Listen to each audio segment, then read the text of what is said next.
അസ്സലാമു welcome back to my channel. അപ്പോൾ ഞാനിന്നൊരു day in my life video ആയിട്ടാണ് വന്നിട്ടുള്ളത്. അപ്പോൾ നിങ്ങൾക്ക് എൻ്റെ വീഡിയോ ഇഷ്ടപ്പെട്ടാൽ ലൈക്ക് ചെയ്യുക, ഷെയർ ചെയ്യുക, സബ്സ്ക്രൈബ് ചെയ്യാത്തവരാണെങ്കിൽ ഒന്ന് സബ്സ്ക്രൈബ് ചെയ്യുക.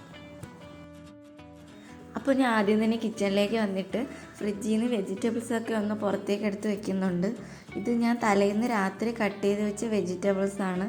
അപ്പോൾ രാവിലെ സാമ്പാറാണ് റെഡിയാക്കാമെന്ന് വിചാരിക്കുന്നത്. അതിനായിട്ട് വെജിറ്റബിൾസൊക്കെ കട്ട് ചെയ്ത് വെച്ചിട്ടുണ്ട്. ഇനി ഇതെല്ലാം കുക്കറിലേക്ക് ഇട്ട് ഒന്ന് സാമ്പാറാക്കി എടുക്കുന്നുണ്ട്. പിന്നെ ഞാൻ മെഴുക്കുവരട്ടി തയ്യാറാക്കാനായിട്ട് കുറച്ച് വെണ്ടയ്ക്കയും പിന്നെ കുറച്ച് കഴുത്തങ്ങയും കൂടെ തലേന്ന് തന്നെ കട്ട് ചെയ്ത് വെച്ചിട്ടുണ്ടായിരുന്നു. അതും കൂടെ ഒന്ന് മെഴുക്കുവരട്ടി എടുക്കുന്നുണ്ട്. ചട്ടി ചൂടാകുമ്പോഴത്തേക്കും അതിലേക്ക് ഓയിൽ ഒഴിച്ചിട്ട് കടുക് പൊട്ടിച്ചിട്ട് ഈ വെജിറ്റബിൾസൊക്കെ അതിലേക്ക് തട്ടിയിട്ട് ഒന്ന് മിക്സ് ചെയ്തെടുക്കുന്നുണ്ട്. അപ്പോൾ ഈ സമയത്ത് ഉപ്പും കൂടെ ഒഴിച്ച് കൊടുക്കുക. ഇപ്പോൾ നമ്മുടെ കുക്കറിൽ വിസിലൊക്കെ വന്ന് വെജിറ്റബിൾസൊക്കെ വെന്ത് വന്നിട്ടുണ്ട്. ഈ സമയത്ത് ഞാൻ ദോശയും കൂടെ റെഡിയാക്കി എടുക്കുന്നുണ്ട്. അപ്പോൾ മോള് രാവിലെ തന്നെ എണീച്ച് ഇവിടെ ഇരിപ്പുണ്ട്. പിന്നെ ദോശയൊക്കെ ഞാൻ പെട്ടെന്ന് തന്നെ റെഡിയാക്കി എടുക്കുന്നുണ്ട്. അപ്പോൾ ഇന്ന് മോൾക്ക് സ്കൂളുള്ള ദിവസമാണ്. അപ്പോൾ മോൾക്ക് കൊണ്ടുപോകാനായിട്ടുള്ള ലഞ്ചൊക്കെ ഞാൻ പ്രിപ്പയർ ചെയ്യുന്നു. അപ്പോൾ ദോശയൊക്കെ പെട്ടെന്ന് തന്നെ ചുട്ടെടുക്കുന്നുണ്ട്. ഈ സമയത്ത് നമ്മുടെ മെഴുക്ക് വരട്ടിയും അവിടെ റെഡി ആയിട്ടുണ്ട്. ഇനി ഗ്യാസ് ഓഫ് ചെയ്ത് ഇതൊന്ന് മാറ്റി വയ്ക്കാം. ഇനി സാമ്പാറിന് കടുക് വറുക്കണം. ഞാൻ കുറച്ച് അവിയലും കൂടെ റെഡിയാക്കുന്നുണ്ടായിരുന്നു. ഇനി സാമ്പാറിന് കടുക് വറുക്കാനായിട്ട് കുറച്ച് ഓയിൽ ഒഴിച്ച് ചൂടാകുമ്പോഴത്തേക്കും കടുകിട്ട് പൊട്ടിച്ച് കൊടുക്കുക. പിന്നെ കരിവേപ്പിലയും വറ്റൽമുളകും ഇട്ട് നന്നായിട്ട് ഒന്ന് മൂപ്പിച്ചെടുത്തതിന് ശേഷം നമ്മുടെ സാമ്പാറിൻ്റെ കഷ്ണങ്ങളൊക്കെ അതിലേക്കിട്ട് ഒന്ന് മിക്സ് ചെയ്തെടുക്കാം. ഇപ്പം മോള് ബ്രഷൊക്കെ ചെയ്തിട്ട് വന്നിട്ടുണ്ട്. ഇപ്പം അവൾക്ക് ഫുഡൊക്കെ കൊടുത്തു. ഇനി ഞാൻ ചോറും കൂടെ റെഡിയാക്കി എടുക്കുന്നുണ്ട്. ഇത് തലേ ദിവസത്തെ ചോറ് ചൂടാക്കി എടുക്കുന്നതാണ്. ഇപ്പം മോളെ കുളിപ്പിച്ച് റെഡിയാക്കി. ഇനി അവളെ ലഞ്ച് ബോക്സൊക്കെ ഒന്ന് റെഡിയാക്കി വെക്കുന്നുണ്ട്. പിന്നെ ഞാൻ കുറച്ച് ചമ്മന്തി അരച്ച് മുട്ടയും കൂടെ പൊരിച്ചിട്ടുണ്ടായിരുന്നു.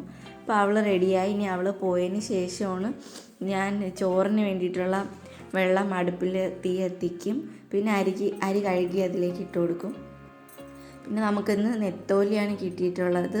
അപ്പോൾ അത് കണ്ടിച്ച് വൃത്തിയാക്കി എടുത്തതിന് ശേഷം കറി കലക്കി വയ്ക്കുകയാണ്. ഞാൻ ഇതിൻ്റെ കറിയുടെ ഡീറ്റെയിൽ ആയിട്ടുള്ള റെസിപ്പിയൊന്നും ഷൂട്ട് ചെയ്തിട്ടില്ല. അപ്പോൾ അതും ഇവിടെ റെഡി ആയിട്ടുണ്ട്. ഇനി ഇതുവരെ ആയിട്ടുള്ള കുറച്ച് പാത്രങ്ങളൊക്കെ ഒന്ന് കഴുകിയെടുക്കാം.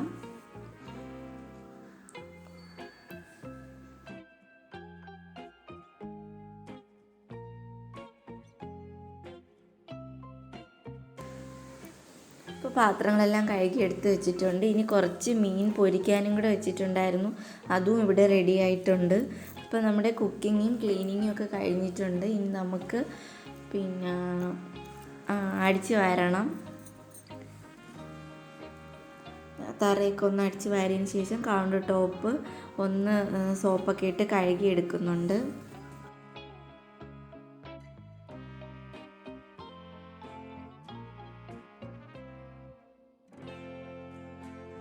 ഇപ്പോൾ സമയം 9 മണിയാണ് ആയിട്ടുള്ളത്. അപ്പോൾ നമ്മുടെ കിച്ചണിലെ ജോലിയൊക്കെ കഴിഞ്ഞു.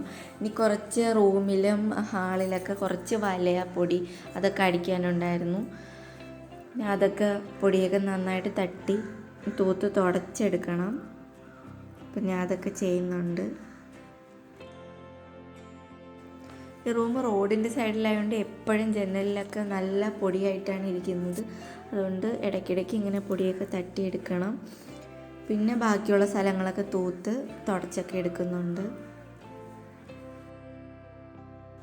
ഇത് കഴിഞ്ഞാൽ പിന്നെ മോനെ കുളിപ്പിച്ച് ഉറക്കണം. പിന്നെ ഞാനും കുറച്ച് നേരം റെസ്റ്റ് ചെയ്യും. പിന്നെ പ്രത്യേകിച്ച് ഷൂട്ട് ചെയ്യാനായിട്ടൊന്നും ഇല്ലാത്തതുകൊണ്ട് ഞാൻ ഇത്രയൊക്കെ തന്നെ ഷൂട്ട് ചെയ്തിട്ടുള്ളൂ. ഇനി വൈകുന്നേരം മോൾ വന്നതിന് ശേഷം മോളെ ട്യൂഷനൊക്കെ കൊണ്ടാക്കണം.